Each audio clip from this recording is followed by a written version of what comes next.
வணக்கம். 7 மணி செய்திகளை வழங்குவதற்காக நான் காயத்ரி. விரிவான செய்திகளை பார்ப்பதற்கு முன்பாக தலைப்புச் செய்திகளை பார்க்கலாம். இடைக்கால பட்ஜெட்டை இன்று தாக்கல் செய்கிறார் துணை முதலமைச்சர் ஓ பன்னீர்செல்வம். புதிய அறிவிப்புகள் இடம்பெற வாய்ப்பு.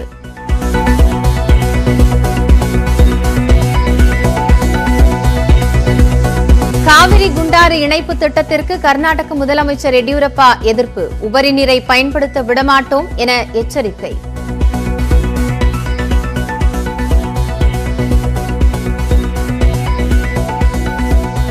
தமிழக சட்டமன்ற தேர்தல் தொடர்பாக தேர்தல் ஆணையம் இன்று ஆலோசனை.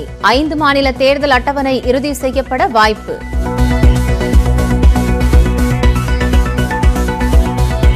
தமிழகத்தில் ரேஷன் கடை பணியாளர்களுக்கு ஊதிய உயர்வு. அரசாணை வெளியிட்டது தமிழக அரசு.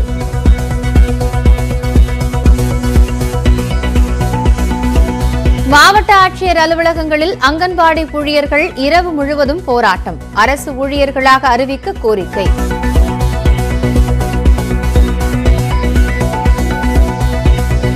புதுச்சேரியில் ஆட்சி கவிழ்ப்பின் மூலம் ஜனநாயக படுகொலையை நடத்தியிருப்பதாக திமுக உள்ளிட்ட எதிர்க்கட்சிகள் சாடல். எந்த ஆட்சியையும் கலைத்ததில்லை என பாஜக விளக்கம். இந்தியா இங்கிலாந்து இடையிலான 3வது டெஸ்ட் போட்டி நாளை தொடக்கம். வேகப்பந்து வீச்சாளர் உமேஷ் யாதவிற்கு வாய்ப்பு.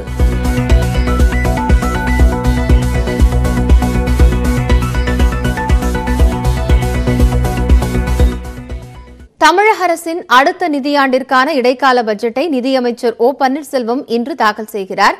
சட்டப்பேரவைத் தேர்தல் நெருங்குவதால் மக்களை கவரும் வகையிலான திட்டங்கள் இடம்பெறும் என்று எதிர்பார்க்கப்படுகிறது. இந்த ஆண்டுக்கான முதல் சட்டப்பேரவை கூட்டத்தொடர் ஆளுநர் உரையுடன் கடந்த 2ஆம் தேதி தொடங்கி நடைபெற்றது. இதனைத் தொடர்ந்து பட்ஜெட் கூட்டத்தொடர் இன்று தொடங்குகிறது. சென்னையில் உள்ள கலைவாணர் அரங்கில் நடைபெறும் இந்த தொடரில் காலை 11 மணிக்கு அடுத்த நிதியாண்டுக்கான பட்ஜெட்டை துணை முதலமைச்சரும் நிதியமைச்சருமான ஓ பன்னீர்செல்வம் தாக்கல் செய்கிறார்.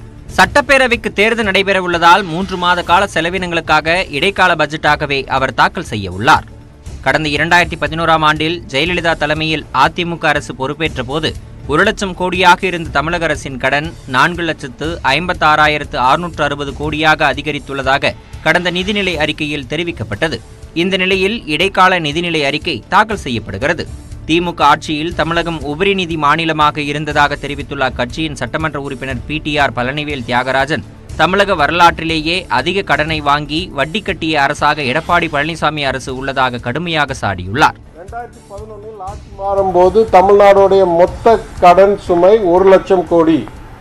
இன்றைக்கு அவங்க கணக்குப்படியே 4,98,000 கோடி. நான் சொல்றேன், உறுதியாக ஃபைனல் அக்கவுண்ட் வரும்போது 5 லட்சம் கோடிக்கு மேல் போகும். அப்போ 10 வருடத்தில் தமிழ்நாடு மக்களின் மொத்த கடனை 5 மடங்கு ஆக்குனது. இதுதான் வெற்றி என்றால் இவங்களுடைய தோல்வி என்னவாறு இருந்திருக்கும்? உயிரோடு இருந்திருப்போமா?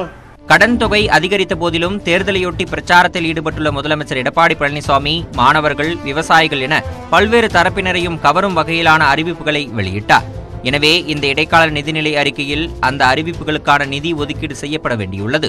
மேலும் தேர்தல் நெருங்குவதால் வாக்காளர்களை கவரும் வகையில் கவர்ச்சிகர அறிவிப்புகள் வெளியாகலாம் என்று எதிர்பார்க்கப்படுகிறது. இன்று பட்ஜெட் தாக்கல் செய்யப்பட்ட பின்னர் சபாநாயகர் தனபால் தலைமையிலான சட்டப்பேரவை அலுவல் ஆய்வுக்குழு கூடி கூட்டத்தொடரை எத்தனை நாட்கள் நடத்துவது என முடிவெடுக்கப்படும். இந்நிலையில் தமிழகத்தின் கடன் சுமை உள்ளிட்ட விவகாரங்களை கடுமையாக விமர்சிக்க திமுக, காங்கிரஸ் உள்ளிட்ட எதிர்க்கட்சிகள் திட்டமிட்டுள்ளதாக கூறப்படுகிறது.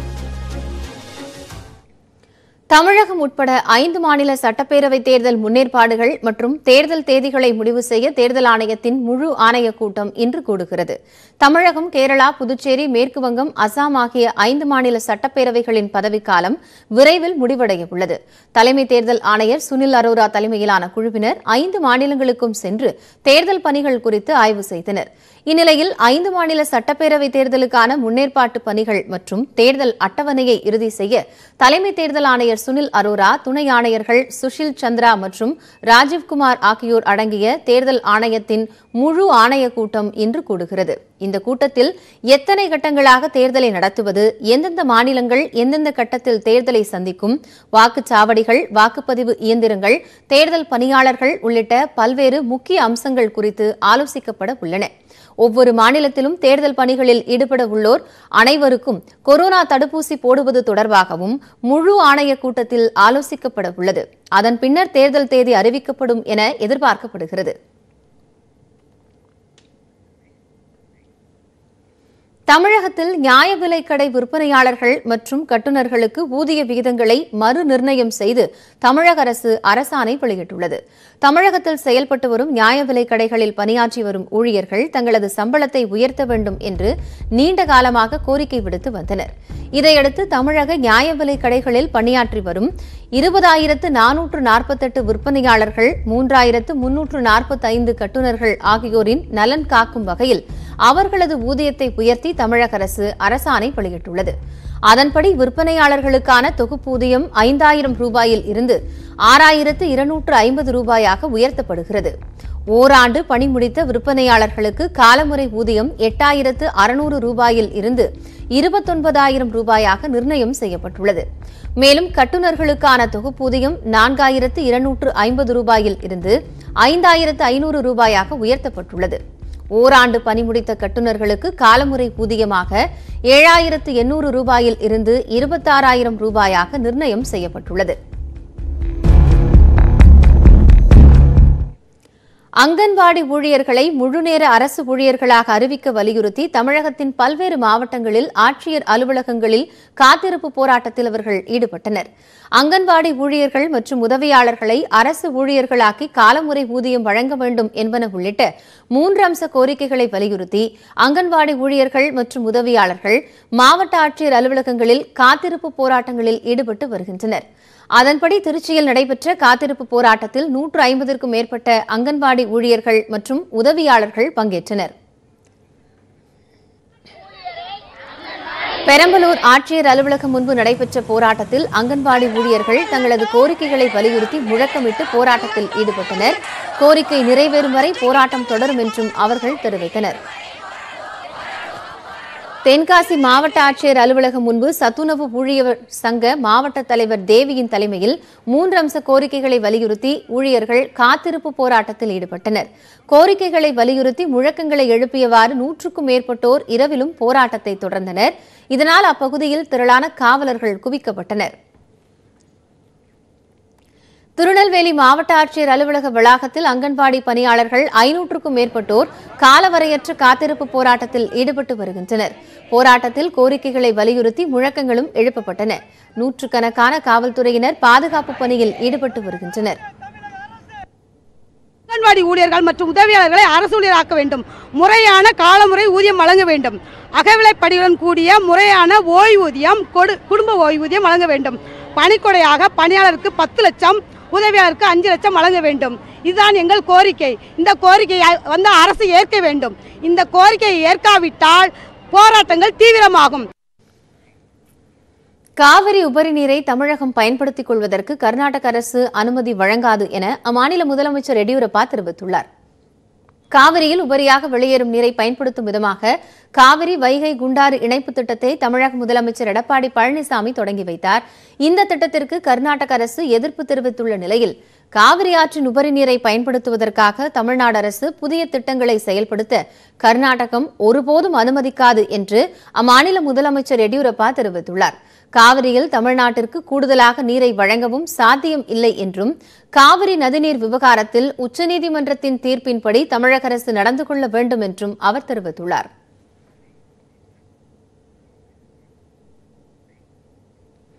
மேலும் செய்திகளை விரிவாக பார்க்க இருக்கிறோம். குறிப்பாக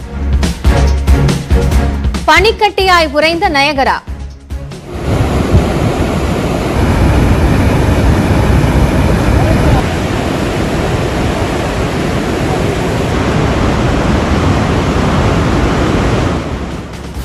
விவரம் அறியலாம் இடைவேளைக்கு பிறகு.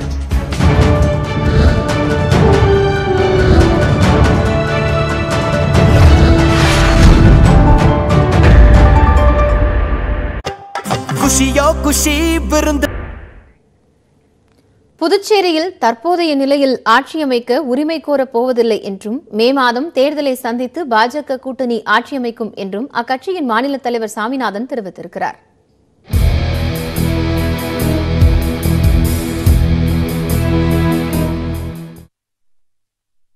புதுச்சேரியில் நாராயணசாமி தலைமையிலான காங்கிரஸ் கூட்டணி ஆட்சி முடிவுக்கு வந்ததை தொடர்ந்து என்ஆர் காங்கிரஸ் கூட்டணி ஆட்சி அமைக்க உரிமை கோரலாம் என்ற தகவல் வெளியானது. இந்நிலையில் புதுச்சேரி மாநில பாஜக தலைவர் சுவாமிநாதன் வெளியிட்டிருக்கக்கூடிய அறிக்கையில் தற்போதைய நிலையில் புதுச்சேரியில் ஆட்சியமைக்க முயற்சி மேற்கொள்ளப் போவதில்லை என்று தெரிவித்துள்ளார். வரும் தேர்தலில் மக்களின் ஆதரவுடன் பாஜக, என்ஆர் காங்கிரஸ், அதிமுக கட்சிகளை உள்ளடக்கிய தேசிய ஜனநாயக கூட்டணி வெற்றி பெற்று ஆட்சி அமைக்கும் என்றும் புதுச்சேரி மக்களுக்கு வளமான எதிர்காலத்தை கட்டமைப்போம் என்றும் சுவாமிநாதன் தெரிவித்துள்ளார். கொள்கை ரீதியான விஷயத்தை பார்க்கும்போது பிஜேபி எந்த மாநிலத்திலையும் ஆளுகின்ற ஆட்சியை கலத்த திறமை கிடையாது. அதாவது இன்னைக்கு உள்ள சூழ்நிலையில கிட்டத்தட்ட 5 ஆண்டுகளுக்கு மக்களுடைய எந்த விதமான நலத்திட்டங்களும் நிறைவேற்றாத அவங்களுடைய சொந்த எம்எல்ஏவே கடந்த ஒரு 2-3 ஆண்டுகளாக அவரை நாராயணசாமி எதிர்த்து பப்ளிக்கா போராடக்கூடிய ஒரு நிலைமை இல்லை. இதனிடையே தேர்தலில் நமச்சிவாயத்தை முதலமைச்சர் வேட்பாளராக முன்னிறுத்தி பாஜக பிரச்சாரம் மேற்கொள்ளும் என்று அந்த கட்சியின் மேலிட பொறுப்பாளர் நிர்மல்குமார் சுரானா தெரிவித்துள்ளார். இனி புதுச்சேரி பாஜகவினரின் ஸ்லோகம் நமச்சிவாயம் என்று கூறினார். நமச்சிவாயம் நமச்சிவாயம் நமச்சிவாயம், இது பிஜேபியோடைய ஸ்லோகன். எப்பவுமே கடவுளை வேண்டுறது, கடவுள் கோயிலுக்கு போறது, நம்ம நாட்டோடைய கலாச்சாரத்தோட இருக்கிறது பாரதிய ஜனதா பார்ட்டி. அதே நமச்சிவாயம் பேரை சொல்லி நம்ம இந்த டைம் கவர்மெண்ட் ஃபார்ம் பண்ணுவோம். அதே நேரம் புதுச்சேரியில் ஜனநாயக படுகொலையை நடத்தி இருப்பதாகவும் அதை எதிர்த்து திமுக காங்கிரஸ் கூட்டணி மக்கள் மன்றம் செல்லும் என்று திமுக தலைவர் மு.க. ஸ்டாலின் தெரிவித்துள்ளார். அவர் வெளியிட்டுள்ள அறிக்கையில் புதுச்சேரி தேர்தலை தள்ளி வைத்து துணைநிலை ஆளுநர் மூலமாக மறைமுக ஆட்சி நடத்திட பாஜக முயற்சித்தால் அதனை நீதிமன்றத்தில் சட்ட ரீதியாக எதிர்கொள்ள திமுக துணை நிற்கும் என்று கூறியுள்ளார். அதிகார துஷ்பிரயோகம் செய்து சட்டமன்றங்களில் சடுகுடு ஆடலாம், ஆனால் இதனை மக்கள் மன்றம் வேடிக்கை பார்த்துக் கொண்டு அமைதியாக இருக்காது என்று மு.க. ஸ்டாலின் எச்சரித்துள்ளார்.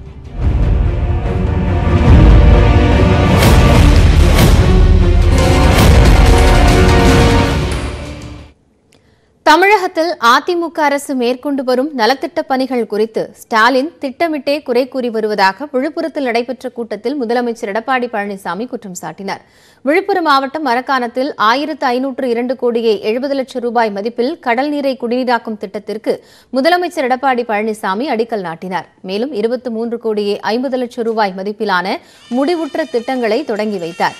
இதையடுத்து நிகழ்ச்சியில் பேசிய முதலமைச்சர் தமிழகத்திலேயே முதலில் கிராமப்புற மக்களுக்கு கடல் நீரை குடிநீராக்கும் திட்டத்தின் மூலம் குடிநீர் வழங்கிய ஒரே அரசு அதிமுக அரசு என பெருமிதம் தெரிவித்தார்.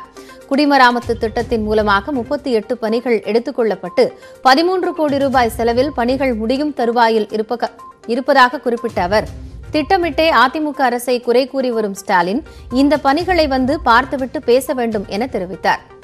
மேலும் தமிழகத்தில் ஒரே நேரத்தில் 11 அரசு மருத்துவக் கல்லூரி கொண்டு வந்துள்ளோம் என்று குறிப்பிட்ட முதலமைச்சர் எந்த திட்டத்தையும் அதிமுக அரசு கொண்டு வரவில்லை என ஸ்டாலின் பச்சை பொய் பேசுவதாக குற்றம் சாட்டினார்.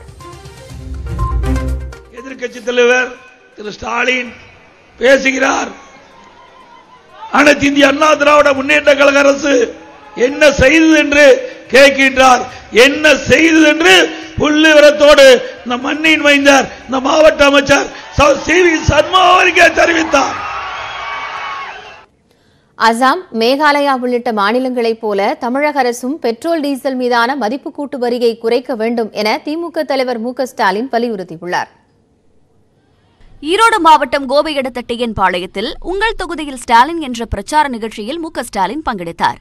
இதில் பொதுமக்களின் குறைகளை கேட்டு மனுக்களை வாங்கியவர் அதிமுக ஆட்சியில் ஈரோடு மாவட்டத்தின் குறைகளை எடுத்துக் கூறும் குறும்படத்தையும் வெளியிட்டார். எங்களுக்கு பட்டா வாங்கி தரமுன்னாங்க, எங்களுக்கு பட்டா வாங்கி தரலைங்க. ஜவுளி தொழில் ரொம்ப மோசமா இருக்குது. நச்சுப்புகையினால வீசிங் ப்ராப்ளம் வருது. பிறகு உரையாற்றிய அவர் திமுக ஆட்சி காலத்தில் பலமுறை பெட்ரோல் டீசல் மீதான மதிப்பு கூட்டு வரி குறைக்கப்பட்டிருப்பதாக குறிப்பிட்டார். பிற மாநிலங்கள் பெட்ரோல் டீசல் மீதான வரியை குறைத்தும் தமிழக அரசு மட்டும் ஏன் குறைக்கவில்லை என கேள்வி எழுப்பிய அவர் அத்தியாவசிய பொருட்களின் விலையேற்றத்தை தடுக்க எந்த நடவடிக்கையும் எடுக்கவில்லை என குற்றம் சாட்டினார். மாநிலத்தில் உள்ள பாஜக அரசு வரியை குறைச்சு லிட்டருக்கு 5 ரூபாய் பெட்ரோல் டீசல் விலையை குறைச்சிருக்கு. அந்த கட்சியுடன் கூட்டணியாக இருக்கும் பழனிசாமி தமிழகத்தில் பெட்ரோல் டீசல் விலையை குறைக்க ஏன் நடவடிக்கை எடுக்கல? நம்முடைய கோரிக்கை, பழனிசாமி கொரோனா காலத்தில் அவரை உயர்த்திய வரியாவது இப்போது குறைத்து பெட்ரோல் டீசல் விலை உயர்வை குறைக்க வேண்டும். பிறகு அந்தியூர் அருகே பூனாச்சி ஸ்பாக் மரவள்ளிக்கிழங்கு ஆலையின் கழிவுகள் வெளியேறும் பகுதியினை ஸ்டாலின் பார்வையிட்டார்.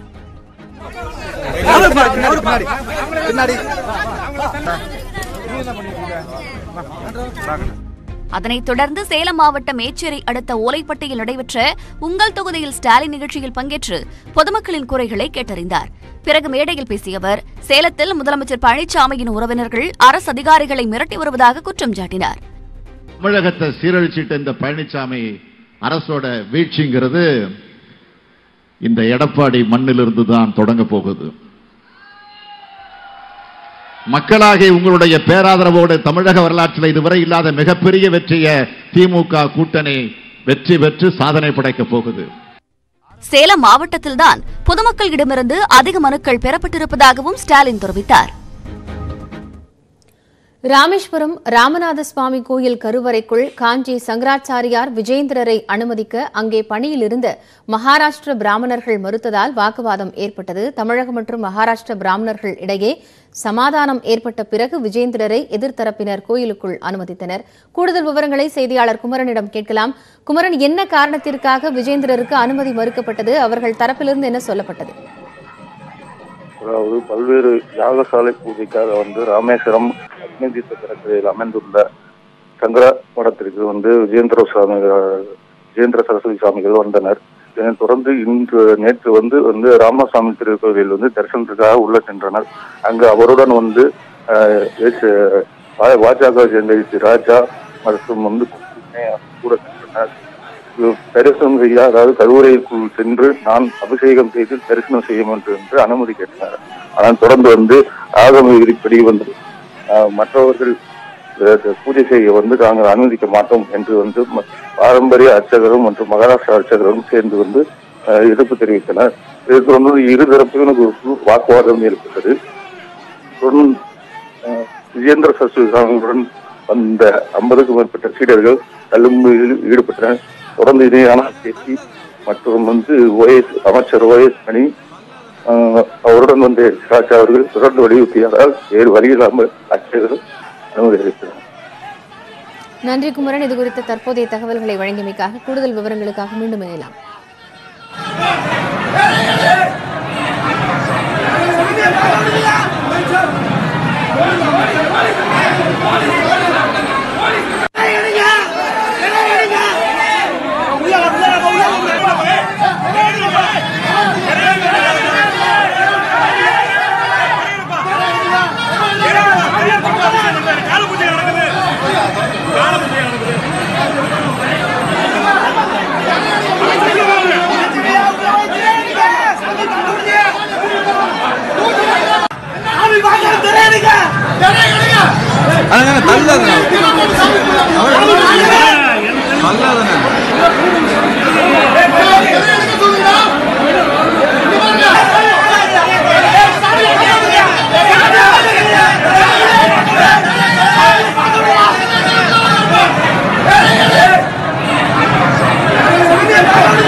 அமெரிக்காவில் கடும் பனிப்பொழிவால் நயகரா நீர்வீழ்ச்சி உறைந்து பனிக்கட்டிகளாக காட்சியளிக்கிறது. கடந்த 20 நாட்களுக்கும் மேலாக கடும் பனிப்பொழிவால் அமெரிக்காவின் பெரும்பாலான பகுதிகள் பாதிக்கப்பட்டுள்ளன. மக்கள் வீடுகளை விட்டு வெளியேற முடியாமல் தவித்து வருகின்றனர். இந்நிலையில் நியூயார்க் எல்லையில் அமைந்துள்ள நயகரா நீர்வீழ்ச்சியில் நீர் முற்றிலும் உறைந்து பனிக்கட்டியாக காட்சியளிக்கிறது. அருகே வானவில் தோன்றும் நிலையில் அதனை சுற்றுலா பயணிகள் ஆர்வமுடன் கண்டுகளித்து வருகின்றனர்.